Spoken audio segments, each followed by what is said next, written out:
Hi students, I am Prashant B. Chandran, Assistant Professor, Automobile Engineering Department, SNIT, Adur. Welcome to my new video. In this video, I am discussing you about a portion in our sixth module of manufacturing technology. That is, the portions covered in this video are gas welding and flame characteristics. Okay, gas welding and the various types of flames in gas welding and their characteristics.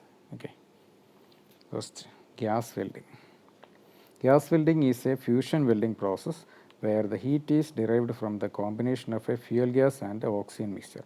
That is, in gas welding, a fuel gas and oxygen both are combined to give a heat which is used for welding process. Okay, the edges of joints are completely melted by the heat and are fused together to obtain a joint.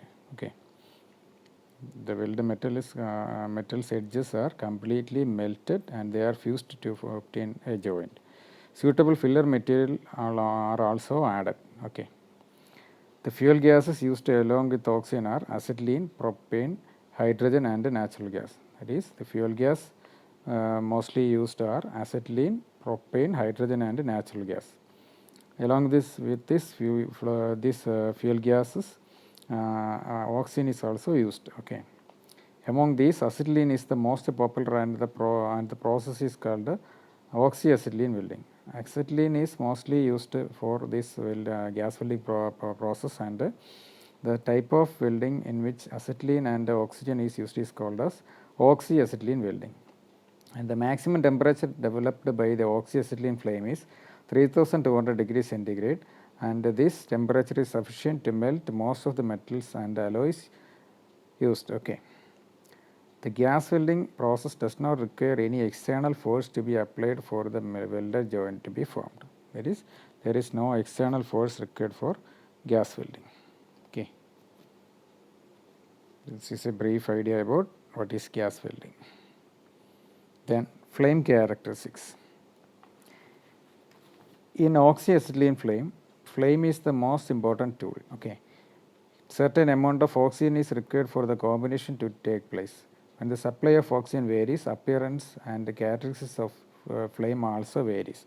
Based on the ratio of oxygen and acetylene in the gas mixture, flames can be classified into three types. They are neutral flame, oxidizing flame and carburising flame. Okay, these are three types of flames. First one is neutral flame, second one oxidizing flame, and third one is carburising flame.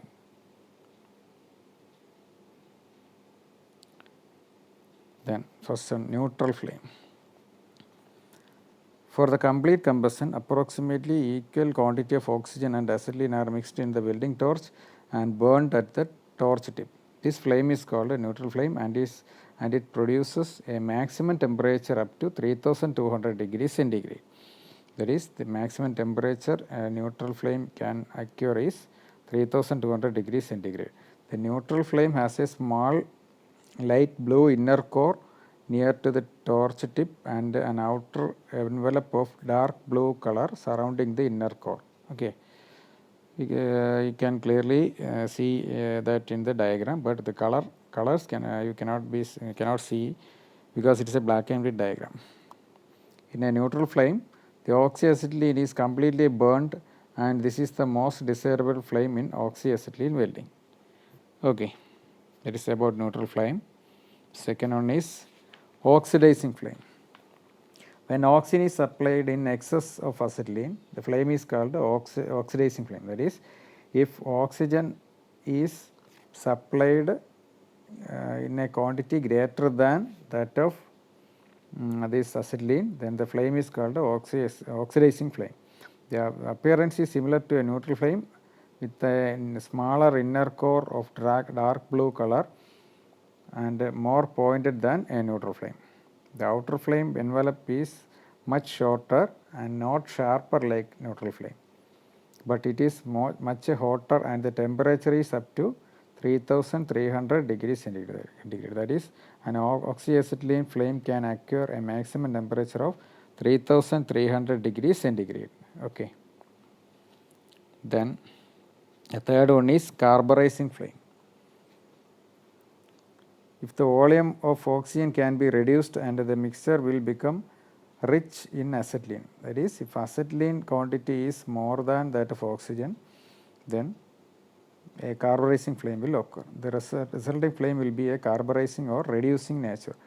The flame is similar to neutral flame with an additional intermediate reddish flame feather in between the inner core and the outer flame envelope. That is, there is an additional intermediate flame feather in between the inner core and the outer blue flame. Okay, that is the peculiarity of this carburising flame. The smaller inner core is whitish in color and the outer envelope is larger and blue in color. The size of reddish feather is an indication of the excess acetylene present. That is, a reddish feather indicates that excess acetylene is present in the flame. Okay. The carburising flame is not suggested for general use, as the acetylene is not completely burned. The temperature of the flame is slightly lesser than the other flames and the maximum is about 3000 degrees centigrade. That is, the maximum temperature that a carburising flame can occur is 3000 degrees centigrade. This flame ensures the absence of oxidizing condition. It is suitable for welding high carbon steel, cast iron and copper alloys. Okay. In general, neutral flame is usually used in gas welding. For specific requirements of certain materials, oxidizing and carburising flames are sometimes used. That is, in general, in gas welding, we use neutral flame. Okay. Thank you for watching this video. Have a nice day.